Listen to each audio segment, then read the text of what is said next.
Buckle up, folks, because the 2023 Audi S7 is not just a car. It's a four-wheeled slice of automotive heaven that makes driving feel like a whimsical journey through the clouds. Minus the turbulence, of course. And if you're in the market for a car that combines power, sophistication, and a little dash of mischief, the S7 might just be your chariot to automotive nirvana.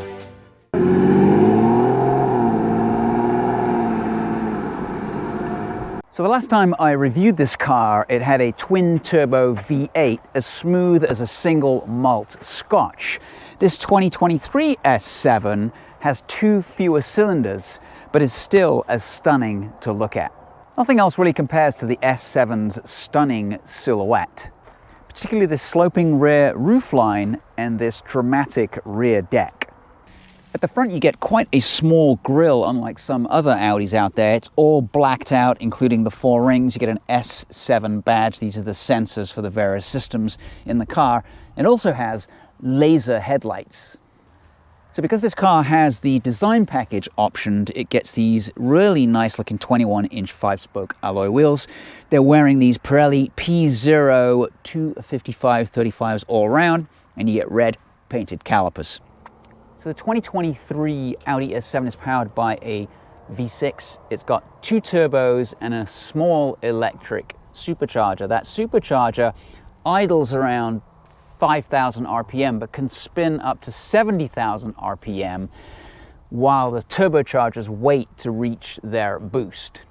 So the engine sends 444 horsepower, 443 foot-pounds of torque to all 4 wheels via a 8-speed automatic transmission, conventional. It's not a twin clutch as in the old V8 model. And it's differentiated from the lesser A7 by having an adaptive suspension system.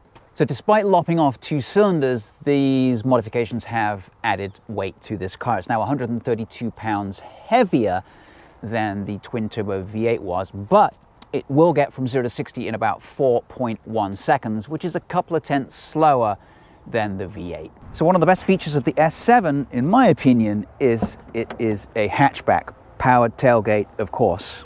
So in the back, it is huge, 24.6 cubic feet of space. The rear luggage cover can be removed and the seats go flat, creating a massive area for dog beds, cargo, whatever you want. In the side, there's a little net here, and then under here is a space saver wheel. So what else can you get besides this Audi S7? Well, the Porsche Panamera and the Mercedes AMG GT 4-door coupe are available, but both are more expensive than this car. And then there's the Tesla Model S, which is cheaper. This car base price for a Premium Plus is $83,500, but this one has a lot of options. Now, bear in mind that this car is almost $10,000 more than an S6, which is identical mechanically, but definitely not as pretty. So the Prestige package is $8,000, includes an excellent Bang & Olufsen sound system, lots of luxury leather, Audi phone box with wireless charger and signal booster, an excellent top view camera system, a head-up display, dual pane acoustic glass, traffic sign recognition, and remote park assist. So it also has the sports package for $4,000. That includes a sports exhaust, sports rear differential, and all-wheel steering. That takes the price to a shade under $100,000. Very nice in the back, very luxurious, lots of leather. Got vents, you got power, you've also got a little display when the car's on that you can basically play around with your HVAC. You got heated seats back here, quite limited headroom, but that's the price you pay for this lovely shape. You also get a set of cup holders and a little spot for something quite flat. Very nice. Even nicer in the front. I mean, the quality has always been there with Audis, and they, in my opinion, make some of the nicest interiors that I have ever seen. Very comfortable. Driver's seat, 8-way power, same on the passenger side. Nice steering wheel as well. Genuinely a nice place to be. So Audi offers 2 screens here. One is for HVAC. Below here, it's not my favorite. I wish they had physical controls. This one is great. Makes a nice little noise when you click on stuff. If you can hear that. Anyway, you can do the drive select. You can choose from comfort, auto, dynamic, or individual. Press the pencil. Set it up for sport, sport, sport. Everything's in sport for me. That's the way I like it. Below the HVAC screen, you go to engine start, stop. You've also got your camera system, which shows you different cameras, front corner, top, surround. I've always liked Audi shifters. They've got a good feel to them. Again, that's leather covered too. A couple of cup holders and a 12 volt there. A little bit further down is a parking brake. Under the armrest is some space. The armrest has that little cranking thing that Audi likes to do. And then here is the Wi-Fi charger, which will charge through my case. And then a couple of USBs and some space for some odds and ends right there. And then ahead of the driver is Audi's digital display, which still remains one of the best. And you can mess around with it and change the views. You can change what's showing. You put maps, keep clicking around. You can choose what station, change your music. And generally a very, very nice piece of equipment. This one comes with memory seats, automatic lights, a sunroof. Also get S embossed seats. Another S right there. And don't forget the physical volume button. All right, let's take it for a drive. Individual mode. It did start to rain, so, well, we may not be able to go quite as quickly as we usually go.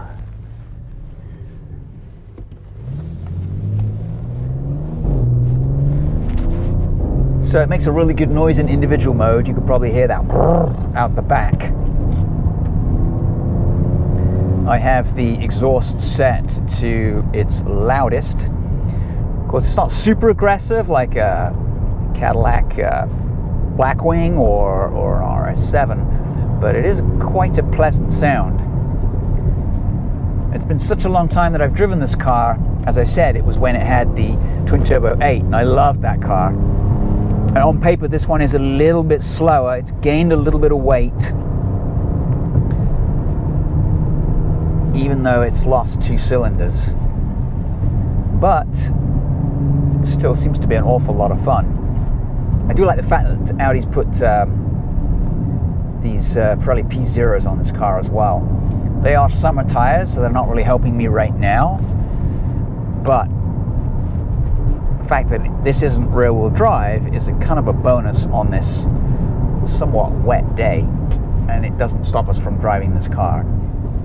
So steering also is in the sort of heaviest setting, the sportiest setting, and it feels good.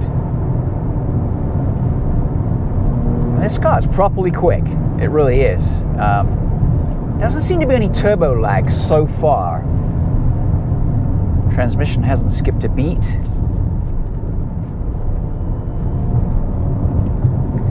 Now on occasion, you may not be able to hear this, but on occasion, because it does have that little supercharger, it's supercharged and turbocharged, and that little supercharger, you can hear it sometimes at lower speed, just a little whine. It's quite pleasing. There it is. There's also some turbo whine as well, so it's hard to differentiate between what's what, but at lower RPMs, I think it's that supercharger. And this thing is properly quick. Feels great. So this is kind of weird driving conditions because we're going from sort of, it's slightly rainy, drizzly right now, and I can see the sun's coming out over there, so it's quite bright at the same time. The question is, do you want to pay almost $10,000 more for this car versus the S6, which is mechanically identical? But what I do like about this one is the practicality of a hatchback. And you put the seats down, put a couple of dog beds in there, you have plenty of room in this car. Yeah, that supercharger turbocharger combo seems to have done wonders for any kind of lag that you sometimes get in Audis. It usually irritates me, especially off the line.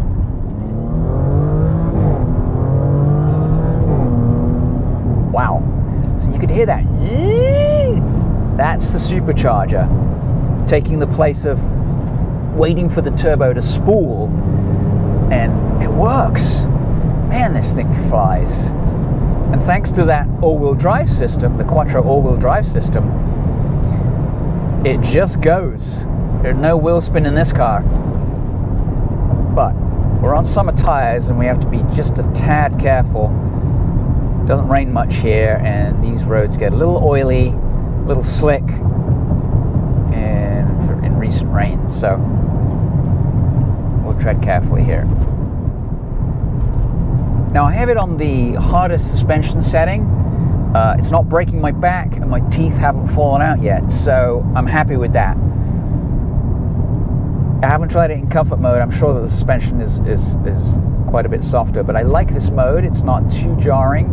What I might do in individual mode is dial back the suspension to the middle setting and see how it drives like that, because sometimes you need a slightly softer suspension setting on public roads that aren't racetracks, which are super smooth and not potholed. In fact, while we're stopped, let's do that right now. So we're going to have suspension is going to go into balanced, not comfortable. Drive is in sport, steering is in sport, and engine sound is mildly obnoxious. All right, let's see how that goes.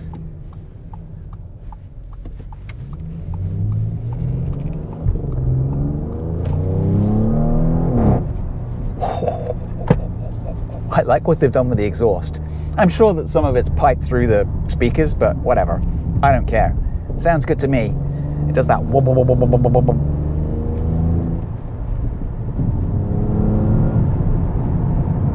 Oh, this thing's got plenty of power. I mean, it really does.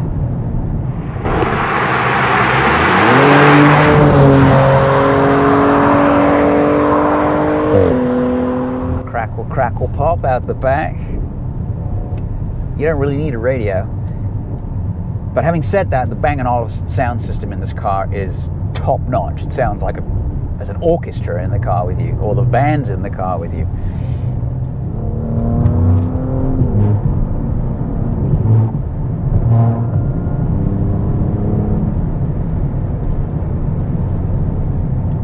Scooted past that slower vehicle, hard on the brakes. This is a pretty tight left-hander into a really, really long sweeping right-hand turn.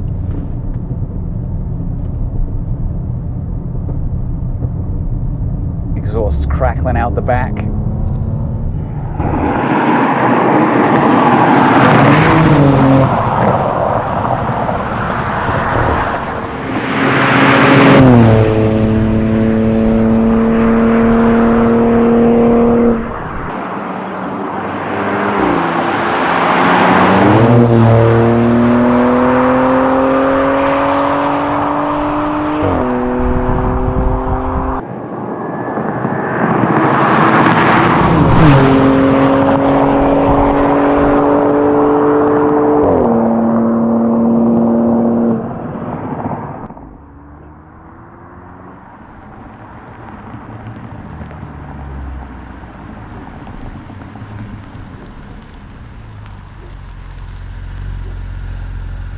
So what do we think? Well, the 2023 Audi S7 is not so much a car, it's more an experience. It's the kind of ride that makes you want to take a sick day so you can spend more time behind the wheel. It's absolutely fantastic. It's great at everything. Is it better than the S6? It is, if you want a beautiful shape and a hatch. Once again, thanks for watching. We appreciate it. Like, subscribe, and we'll catch you next time with another video. Out.